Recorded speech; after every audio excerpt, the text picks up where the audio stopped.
De régime rend probable des élections législatives anticipées, voire même présidentielles, le pouvoir macroniste s'inquiète encore d'influences étrangères.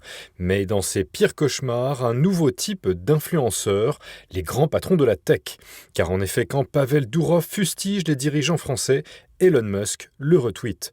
Le 14 octobre et en 2 clics, le tandem russo-américain a touché près de 40 millions de personnes seulement sur le réseau X. Le fondateur de Telegram dénonçait avec véhémence les tentatives de contrôle de l'UE visant les messageries cryptées.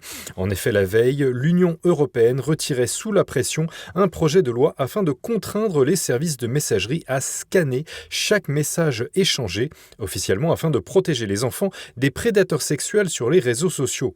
Une proposition finalement estimée contraire aux normes protégeant la vie privée. Le duo Musk-Durov n'en est pas à son coup d'essai. Déjà le 28 septembre, l'Américain était monté au créneau pour soutenir le Russe face aux autorités françaises, alors que Pavel Durov dénonçait les pressions qu'il avait subies à l'été 2024 après son arrestation à l'aéroport du Bourget. Il avait dévoilé que les renseignements français lui avaient demandé de censurer certains comptes Telegram pour aider le gouvernement moldave menacé par l'opposition pro-russe.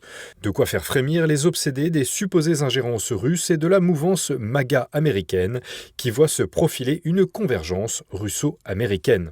Or, selon Nicolas Mirkovitch, auteur de l'essai L'Amérique Empire, il ne s'agit pas d'une ingérence sournoise comme celle ayant provoqué des révolutions de couleur lors de la décennie passée. Il y a clairement une offensive de la part des géants de la tech sur l'Europe, mais c'est pas une offensive comme on le connaît d'habitude, par exemple des pays atlantistes qui organiseraient une révolution de couleur dans un pays étranger ou qui par des moyens sournois, indirects, chercheraient à avoir une influence sur la politique d'un pays étranger.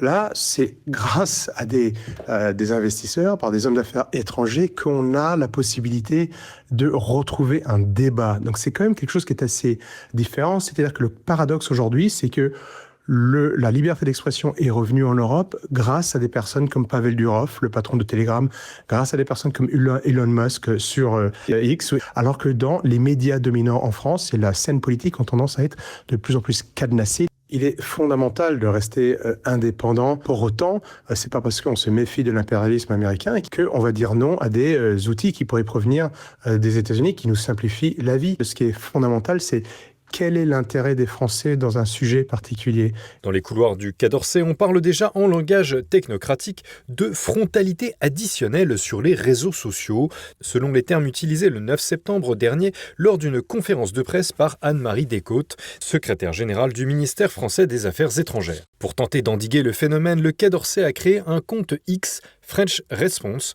suivi par seulement 7000 personnes. À en croire Anne-Marie Descôtes, l'action des services russes serait de sidérer les Européens, de les apeurer pour rendre inopérant leur esprit critique, en s'alliant avec les millions de followers trumpistes, capables d'offrir une caisse de résonance inédite à la rhétorique visant la censure de l'Europe fasciste. Bien sûr, le vice-président américain J.D. Vance avait fustigé en février 2025, dans un discours à Munich qui a choqué l'Europe, l'érosion des normes démocratiques et la censure des opposants au sein de l'Union européenne. En cas d'élection anticipée, les autorités françaises craignent ainsi de voir de telles personnalités adouber des candidats d'opposition. Le vice-président américain l'a d'ailleurs déjà fait, soutenant l'AfD et Alice Weidel en Allemagne. Un juste retour de bâton, diraient certains, puisque les dirigeants européens eux-mêmes n'ont pas ménagé leurs efforts pour imposer leurs vues à l'étranger. Rappelons qu'au mois de septembre, Emmanuel Macron et Friedrich Merz n'avaient pas hésité à faire le déplacement dans la petite Moldavie pour soutenir Maia Sandu face à l'opposition pro-russe. Reste que Nicolas Mirkovitch plaide pour une certaine prudence, selon lui un rapprochement des partis européens avec la mouvance MAGA, bénéfique dans les médias, pourrait à plus long terme vassaliser davantage de nouvelles élites européennes. Aujourd'hui, on voit très bien qu'il y a une tentative d'influence, de séduction majeure de la part de Trump et des mouvements MAGA américains sur des partis européens. On l'a vu récemment dans le message de Trump en faveur de Meloni, dans les relations que Musk a eues avec l'AfD, dans la présence de politiciens américains dans des manifestations européennes. Attention à ne pas tomber dans le piège. L'intérêt de Trump et de son entourage est évidemment d'avoir en Europe, qui considère toujours comme une zone vassale des États-Unis, des réseaux d'influence qu'ils auraient à travers des partis politiques qui sont plus alignés sur leurs programmes politiques. Mais si ces programmes politiques, demain, libèrent du wokisme, c'est bien. Mais si c'est pour nous enchaîner derrière la matrice impériale américaine et que nous achetions de nouveaux Américains, que nous endettions auprès des Américains, que nous achetions du matériel militaire américain, que nous regardons les films américains, on reste toujours dans cette logique impériale. Donc il faut faire attention à ce piège. On ne pourra jamais tout à fait libre si on ne redevient pas tout à fait souverain, c'est-à-dire qu'on doit subir l'influence d'aucun parti étranger, même si on a des éléments politiques en commun avec ces derniers.